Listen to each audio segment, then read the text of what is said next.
Assalamualaikum warahmatullahi wabarakatuh. Teman-teman sekalian yang dimuliakan oleh Allah Subhanahu wa taala. Setelah tadi kita berbicara tentang peran syariat Islam dalam upaya membangun peradaban, maka pada sisi kali ini kita akan berbicara tentang tujuan dari syariat Islam itu sendiri. Nah, teman-teman sekalian yang dimuliakan oleh Allah Subhanahu wa taala, tentu timbul pertanyaan di kepala kita, dengan sekian lama upaya penerapan syariat Islam di Aceh ini, sebenarnya apa tujuannya? Atau apa harus ada syariat Islam? Nah, tentu para ulama kita sudah membahasnya jauh-jauh hari, antara lain yaitu Syekh Imam Ash-Shatibi, yang mana beliau merumuskan 5 tujuan fundamental dari proses penerapan syariat Islam. Apa 5 tujuan itu? Yang pertama yaitu hifdzuddin. Jadi hifdzuddin artinya memelihara agama. Jadi syariat Islam diterapkan, tujuannya yang paling fundamental, yang paling penting yaitu menjaga agama. Apa maksud menjaga agama? Bahwa dengan penerapan syariat Islam, maka ini merupakan upaya untuk menghindari agar jangan sampai agama ini hilang. Apakah agama Islam ini bisa hilang? Tentu sangat bisa. Bagaimana Islam ini bisa hilang? Ketika syariatnya tidak diimplementasikan, maka pada saat itu Islam ini akan hilang. Ya walaupun masih ada di KTP, tapi sesungguhnya ketika Islam hanya tinggal di KTP, maka sebenarnya Islam itu sudah hilang.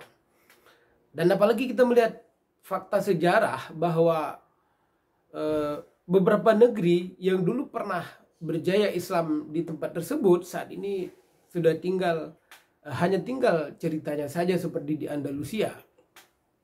Ini membuktikan bahwa Islam itu bisa hilang.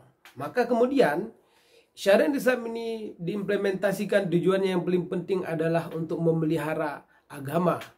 Memelihara agama maknanya adalah bahwa syariat Islam ini menjadi upaya untuk menghidupkan agar nilai-nilai Islam ini senantiasa hidup di tengah-tengah masyarakat muslim.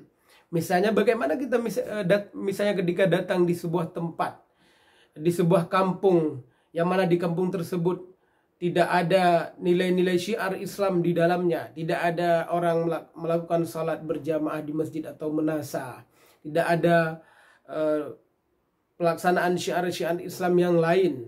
Bahkan misalnya juga tidak kita jumpai orang-orang yang melakukan salat Jumat dan ibadah-ibadah yang lain. Dan juga lebih dari itu, ya, kalau misalnya kita melihat di sebuah masyarakat mereka tidak mempraktekkan akhlakul karimah yang diajarkan oleh Islam, maka tentu pada saat itu bermakna bahwa Islam itu sudah tidak ada lagi. Maka inilah makna bahwa penerapan syariat Islam tujuannya yang paling penting adalah upaya untuk menjaga agama, agar agama ini menjadi hidup, agar agama ini tidak menjadi hilang. Kalau kita tidak melaksanakan syariat Islam, maka Islam ini hanya akan menjadi nama di KTP, hanya akan menjadi identitas di KTP saja. Tapi dengan kita melaksanakan syariat Islam dalam berbagai sendi kehidupan, maka Islam ini tidak hanya menjadi tanda pengenal di KTP saja, tetapi juga menjadi world view kita, menjadi landasan hidup, menjadi falsafah hidup, menjadi petunjuk kehidupan kita, sehingga kita bisa sukses hidup di dunia dan juga insya Allah sukses di akhirat.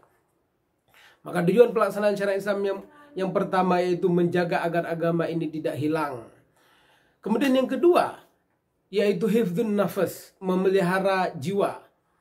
Syariat Islam ditegakkan antara lain fungsinya yaitu untuk menjaga jiwa. Maka dalam Islam itu ada yang namanya hukuman qisas.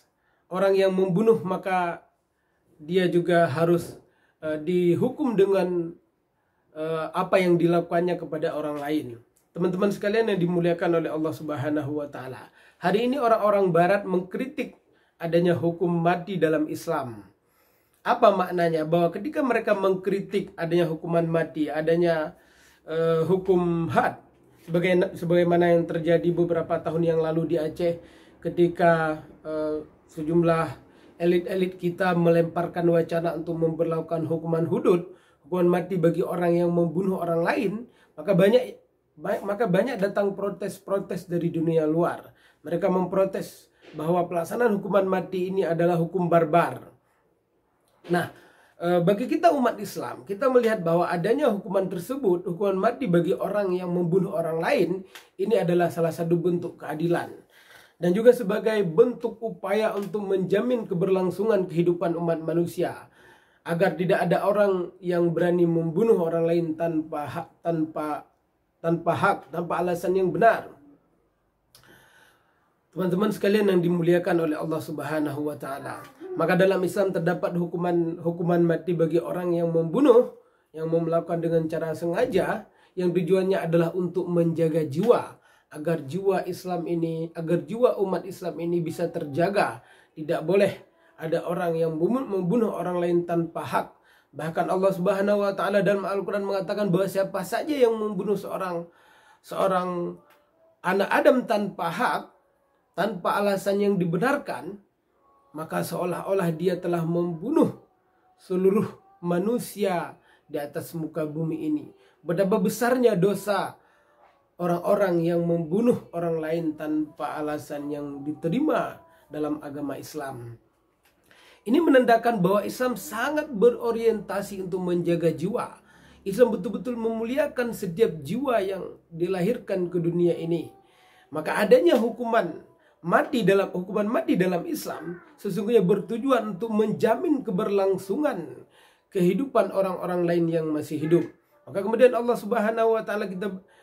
kita membaca bahwa Allah Subhanahu wa taala berfirman, "Walakum fil qisasi hayatu ya ulil albab la'allakum tattaqun." Dan bagi kalian dalam pelaksanaan hukuman qisas itu hayatu, ada jaminan kehidupan.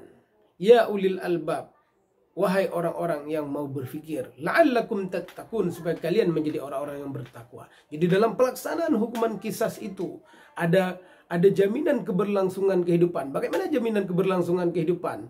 Bahwa ketika hukuman qisas ini diterapkan, maka orang-orang tidak akan berani lagi melakukan pembunuhan-pembunuhan seperti yang sering kita saksikan dewasa ini, hanya karena alasan-alasan sepele, hanya karena alasan sedikit hutang ada orang yang dibunuh, hanya karena masalah-masalah harta kemudian dilakukan pembunuhan, hanya karena urusan-urusan sepele lain seseorang dibunuh. Nah, sesungguhnya ini sangat dikecam dalam Islam. Maka Islam menyediakan hukuman mati, hukuman qisas bagi orang-orang yang membunuh, supaya hal yang serupa, supaya pembunuhan-pembunuhan ini tidak terjadi pada waktu-waktu yang akan datang. Teman-teman sekalian yang dimuliakan oleh Allah Subhanahu wa taala. Tujuan syariat Islam yang ketiga adalah hifdzun nasl, menjaga keturunan. Apa maknanya menjaga keturunan? Bahwa Islam itu sangat mementingkan generasi yang akan lahir ini. Tidak boleh ada generasi yang lahir yang seolah mereka adalah generasi yang tidak diharapkan.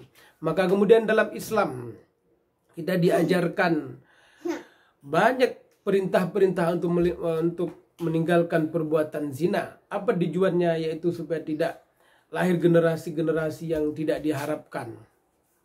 Teman-teman sekalian yang dimuliakan oleh Allah Subhanahu wa taala. Maka kemudian untuk mewujudkan tujuan ini, agar masyarakat kita dapat hidup dalam kedamaian dan ketentraman, maka kemudian Islam menyediakan perangkat hukuman cambuk dan juga rajam bagi orang-orang yang berzina.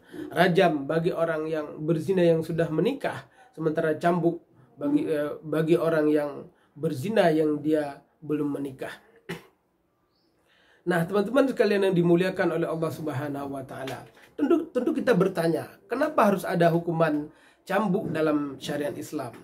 Seperti yang sering kita lihat di Aceh. Kenapa harus ada hukuman rajam meskipun di Aceh hukuman rajam ini tidak diimplementasikan? Karena banyaknya suara-suara protes. Nah, sesungguhnya ini merupakan upaya syariat Islam di Aceh, secara khususnya untuk melindungi agar setiap jiwa yang dilahirkan itu benar-benar dia menjadi generasi yang diharapkan kehadirannya. Apa maknanya? Kita melihat hari ini ada anak-anak yang lahir di luar jalur pernikahan. Ada yang dibuang oleh ibunya di parit-parit. Ada yang dibuang di selokan-selokan. Ada yang dibuang di tong sampah. Dan banyak kasus-kasus yang miris lainnya. Bagaimana perasaan kita melihat ada anak bayi yang baru lahir kemudian dibuang oleh ibunya? Tentu ini sebuah pemandangan yang miris sekali. Nah, kenapa dibuang? Karena anak ini lahir tidak diharapkan oleh orang tuanya, tidak diharapkan oleh si ibunya. Maka kemudian dia membuang karena dia menanggung dosa di hadapan Allah dan juga rasa malu di hadapan masyarakat. Maka kemudian dia membuang bayinya. Nah, Islam tidak ingin kejadian-kejadian seperti ini. Maka kemudian Islam memiliki misi untuk menjaga keturunan. Bagaimana agar keturunan yang dilahirkan ini dia betul-betul dapat hidup secara layak sebagaimana jiwa-jiwa yang lain. Maka dalam Islam seperti yang saya sampaikan tadi terdapat hukuman cambuk yang tujuannya yaitu untuk menjaga agar keturunan ini betul-betul menjadi generasi terbaik, agar tidak terjadi persoalan-persoalan di tengah masyarakat. Maka dengan alasan seperti ini, maka saya dapat membantah argumentasi orang-orang yang mengatakan bahwa hukuman Islam kejam. Kalau mereka mengatakan bahwa hukuman cambuk bagi para pelaku zina ini adalah kejam, lalu bagaimana mereka akan mengatakan kekejaman yang diterima oleh anak-anak yang dibuang oleh ibunya, padahal mereka baru saja dilahirkan, dibuang hidup-hidup. Ada yang dimakan oleh binatang, ada yang mati kena hujan, dimakan semut dan sebagainya, yang sungguh miris sekali kita saksikan. Misi syariat Islam yang keempat yaitu hifdzul akal, menjaga akal. Jadi Islam itu sudah melihat bahwa kita ini sudah dianugerahkan akal oleh Allah Subhanahu wa taala, yang mana akal ini adalah pemberian yang paling penting dari Allah Subhanahu wa taala kepada kita. Dengan kita memiliki akal ini, kita bisa membedakan antara kebenaran dan kebatilan, bisa membedakan antara yang baik dan yang buruk. Maka ketika kemudian kita rusak akal ini, maka akan terjadi kerusakan-kerusakan. Maka dalam Islam kita diajarkan bahwa mabuk, minum minuman keras yang kemudian memabukkan, sesungguhnya ini adalah awal dari segala kerusakan-kerusakan yang lain. Punca dari berbagai ketimpangan-ketimpangan. Kenapa? Karena ketika seorang muslim dia sudah mabuk, maka kemudian dia akan melakukan berbagai macam ketimpangan-ketimpangan yang lain, yang mungkin cerita tentang ini sering kita dengar. Bagaimana orang-orang mabuk ini melakukan kerusakan-kerusakan. Maka kemudian teman-teman sekalian, Islam melarang kita merusak akal kita ini dengan cara meminum keras. Islam melarang kita merusak akal dengan minuman keras. Maka kemudian bagi orang-orang yang minum minuman yang memabukkan atau apa saja lainnya yang memabukkan, bagi mereka disediakan hukuman cambuk. Mungkin kita bertanya, kenapa harus dicambuk? Bukankah itu adalah kebebasan pribadi? Bukankah orang-orang yang minum minuman keras, menghisap ganja, heroin, morfin, narkoba dan sebagainya, bukankah itu adalah hak pribadi mereka? Iya, itu hak, satu sisi adalah hak pribadi mereka. Tapi ketika kemudian kita perhatikan efek ketika dia memanfaatkan hak pribadi ini, maka akan terjadi kerusakan-kerusakan yang lain. Maka dalam Islam kita diajarkan bahwa kebebasan pribadi itu diatur oleh kebebasan orang lain. Islam mengajarkan kita bahwa kebebasan pribadi itu bukanlah kebebasan yang mutlak, tetapi diatur oleh batasan-batasan yang ditentukan dalam Islam. Teman-teman sekalian yang dimuliakan oleh Allah Subhanahu wa taala. Banyak penelitian-penelitian dalam dunia kedokteran yang menyebutkan bahwa orang-orang yang meminum minuman yang memabukkan atau narkoba atau berbagai macam jenis narkoba yang lain, maka ketika mereka melakukannya, maka ribuan sel saraf mereka akan rusak, yang pada akhirnya lama-kelamaan mereka akan menjadi orang-orang yang permisif, orang yang tidak peduli dengan keluarganya, tidak peduli dengan dirinya sendiri, bahkan tidak peduli dengan masyarakatnya, sehingga kemudian harapan Islam agar umat Islam ini menjadi umat yang berjaya tidak akan diwujudkan. Bagaimana mungkin kita dapat mewujudkan kejayaan Islam sekiranya umat Islam ini adalah umat yang teler, umat yang suka minum minuman yang memabukkan? Tentu itu akan sulit sekali diwujudkan. Maka kemudian Islam menyediakan perangkat hukum yang keras bagi orang-orang yang merusak akal mereka dengan minuman keras atau sesuatu yang memabukkan lainnya.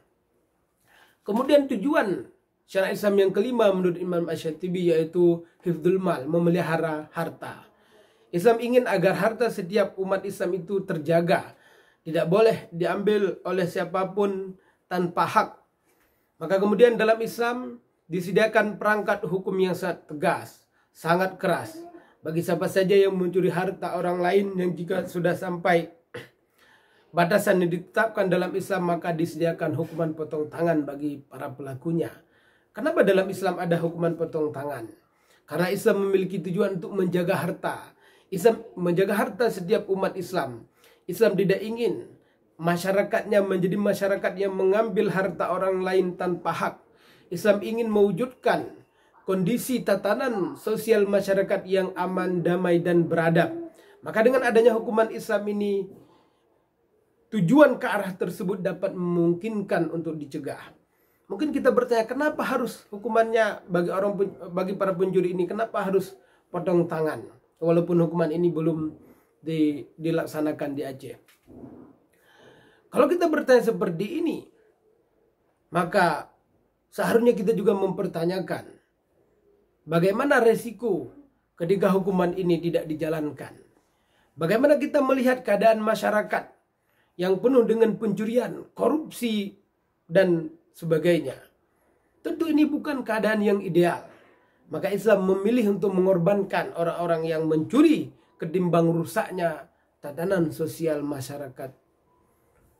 Maka teman-teman sekalian yang dimuliakan oleh Allah Subhanahu wa taala, inilah diantara lain tujuan dari syariat Islam sebagaimana disampaikan oleh Imam Asy-Syatibi. Walaupun ada juga ulama-ulama yang lain mengatakan bahwa selain yang 5 ini juga terdapat orientasi lainnya dari syariat Islam seperti hifdzul bi'ah, memelihara lingkungan, dan tujuan-tujuan yang lain yang ketika kita kaji sesungguhnya bermuara kepada tujuan yang kita sampaikan tadi. Teman-teman sekalian yang dimuliakan oleh Allah Subhanahu wa taala, maka dari penjelasan ini dapat kita pahami bahwa sesungguhnya syariat Islam di Aceh memiliki tujuan yang sangat mulia, mewujudkan tatanan sosial masyarakat yang aman, damai, dan beradab. Demikian ulasan singkat pada edisi kali ini. Lebih dan kurang saya mohon maaf. Assalamualaikum warahmatullahi wabarakatuh.